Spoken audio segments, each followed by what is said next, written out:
Have you ever had one of those moments where you think, I'm doing everything right? I've read the parenting books, I've learned about attachment, I've worked on my own triggers, I've listened, validated, and stayed calm. I've stayed connected. And my child is still struggling emotionally, still anxious, sad, angry, still so overwhelmed emotionally. Maybe even more so now that I've been really listening to them. If you've ever had that experience, I want you to know you're not alone, because underneath that moment is often a big feeling in us as parents that we don't talk about very much. Disappointment. Not necessarily disappointment in our child, although it might feel that way, but disappointment that all of our hard work didn't create the outcome we might have secretly been hoping for. And today I'd like to explore something that I believe is one of the most important things to understand inside ourselves. What happens inside of us as parents when our child's feelings erupt and don't seem to settle so easily? That can bring up a lot for us as parents because many of us carry an unspoken belief. If I do this right, my child won't suffer. If I do this right, my child won't have such big, unpleasant feelings. Even though we might not say that out loud, sometimes our nervous systems act as if it's true. When our child continues to struggle, a part of us immediately starts thinking, what am I missing? What am I doing wrong? What else should I try? How do I make this stop? And those questions make sense because we love our children. And when someone we love is hurting, our natural instinct is to help, to try to fix, to try to solve. Yes. So let's imagine a child who feels anxious. You've been supporting them for months, maybe years. You've listened. You've helped them name their feelings. You've reassured them. Maybe you've even gotten some help, some professional help and support. And yet the anxiety still shows up. The anxious feeling hasn't disappeared. To share some possibilities around what might get activated inside of us as parents as we go through this with our kids, I'd like to introduce a few friends from the movie Inside Out. Maybe there's a worried part that says, oh no, what's wrong with my kid? He's got all these big feelings. Oh no, what's wrong with him? Is he going to grow up to be like this forever? And maybe there's a disgusted part or a shaming part that says, this is all your fault. Maybe it's all my fault. Maybe I caused it. Ugh, I'm so disgusted with myself. It's our bad genes or our own emotional distress that caused this. A sad part might tell us, it's so sad. It's so sad that they're upset. I just want my child to be okay, but it's so sad to see them this way. And there's lots of different parts of us inside, so maybe there's also a fixer or caretaker part that says, this isn't working. They're still upset. We need another solution now. I love them so much. I want to help lift them out of this unpleasant feeling. It's very common. I think we all have that one as parents. Maybe there's a hopeless part that says, nothing is helping. There's no use. Why even try? A resigned, hopeless part. And maybe all of that ignites an internal fire that arouses an angry one that wants to blast at our child in a firefighter kind of a way and says, would you just stop being so dramatic? You're so manipulative. You're so abusive with all of this emotion. So let's just notice something. Let's just notice something for a moment. All of these parts inside of us as a parent are responding to the same reality. The feeling is still there inside our kid. There's just a big feeling inside our kid, and it's not going away so quickly. And this is where I'd like to offer a different possibility. what if? What if emotional growth isn't measured by whether feelings disappear? What if emotional growth is measured more by how we relate to those feelings that arise? Let's imagine two children. One fairly relaxed and rarely feels anxious. The other continues to experience anxiety from time to time. Which child is emotionally healthier? The truth? The truth is, based on this limited information, we don't actually know. We can't say because emotional health and emotional resilience isn't measured by the absence of unpleasant feelings. It's measured by our relationship with them. Can we notice the unpleasant feelings? Can we understand them a little bit? Can we stay connected to ourselves as we experience the wave of emotion? Can we stay connected to other people who care about us as an unpleasant feeling moves through? Those are a very different set of questions. And so as we age, the question isn't, will I ever have another difficult feeling? The more helpful and more realistic question is, what happens when difficult feelings arise inside of me? Do I panic? Do I hide? Do I attack myself? Do I numb out? Do I self-medicate with alcohol or food or some pot? Do I disconnect from everyone around me?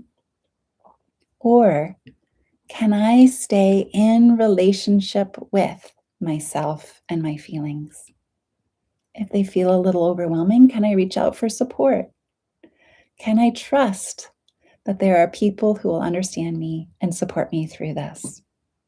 Do I trust that this feeling inside me will eventually move through me and that I'll be okay again soon?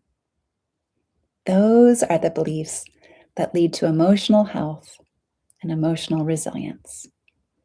And we can empower our kids with these beliefs by being there for them, by being there with them as their feelings are moving through, and by shining our faith and confidence on them, trusting that they can move through their big feelings, which doesn't mean accommodating their feelings, quite the opposite.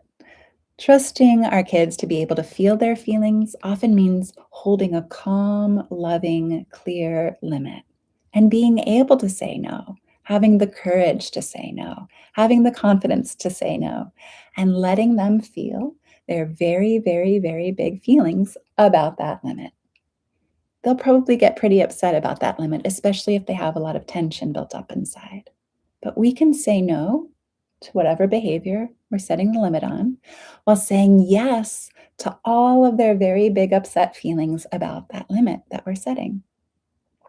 And as they shake and tremble and breathe hard and have a good, long, supported outburst, we're not only giving them the sense that we trust them to move through their big feelings, we're also giving them the opportunity to offload tension in the support of a compassionate witness and to unburden anything they've been carrying inside that's been weighing them down and leading to off-track behavior. That's huge.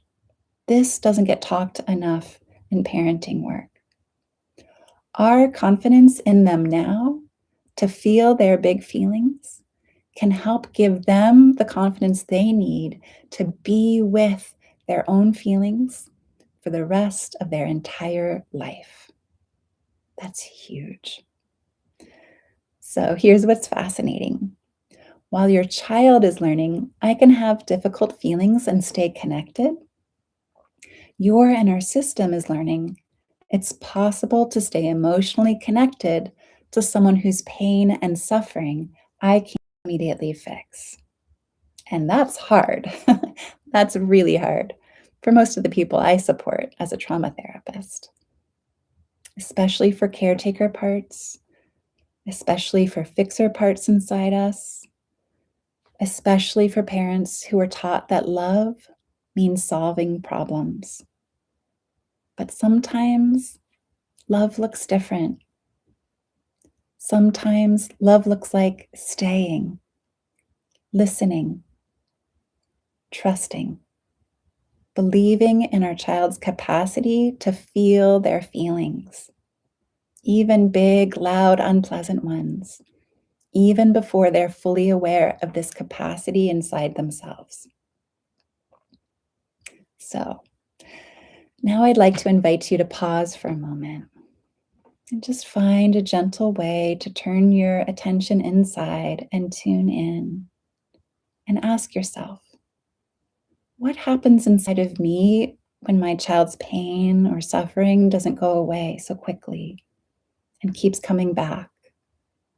What feelings show up in me? What parts get activated in me? Can I find those parts in or around my body?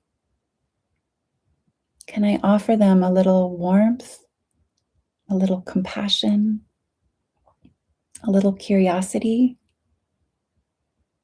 And just notice what that's like to offer these parts of you some tenderness and care. Because when our child's struggle is asking for our attention, our own parts are worried, helpless, angry, or caregiving parts. Our own parts often need our attention first. By being with and tending to the ones within us first, we can often be much more present for our kids. If you need a little more time with this, feel free to pause the video.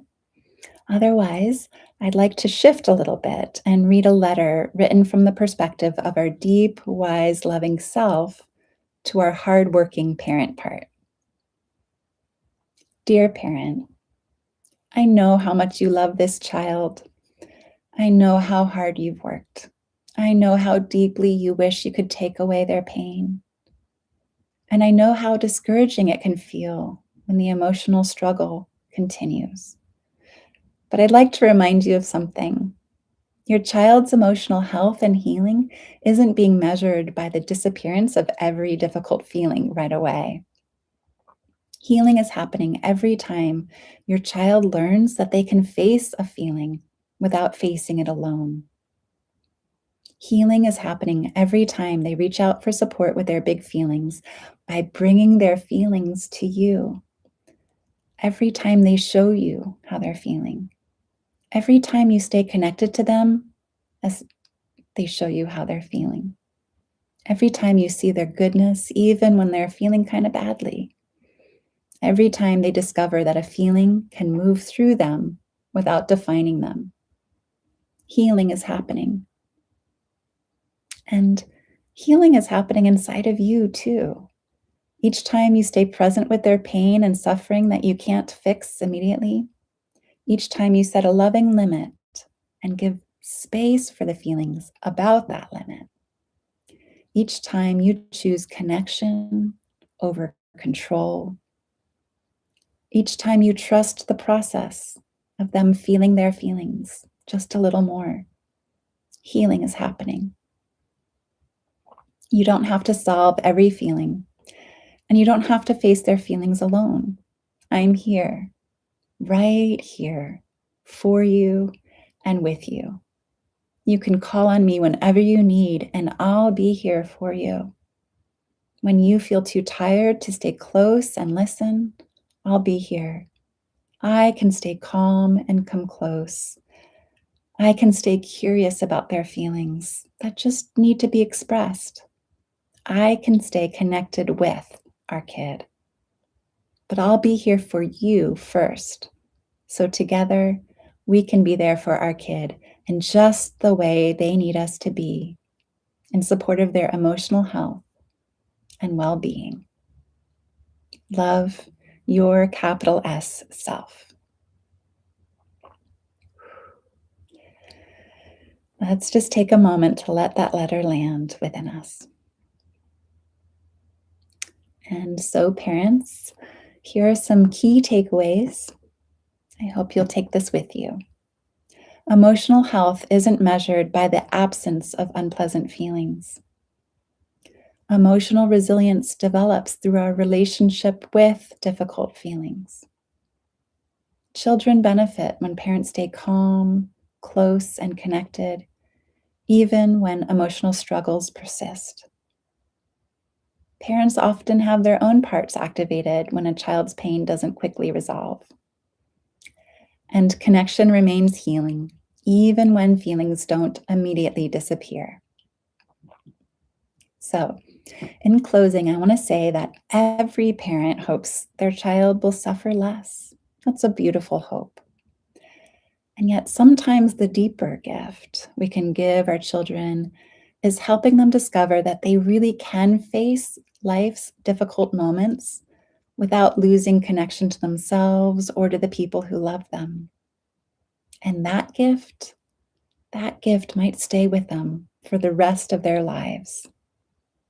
It's a gift you might someday be able to offer your own kids because of the deep inner work you're doing here today.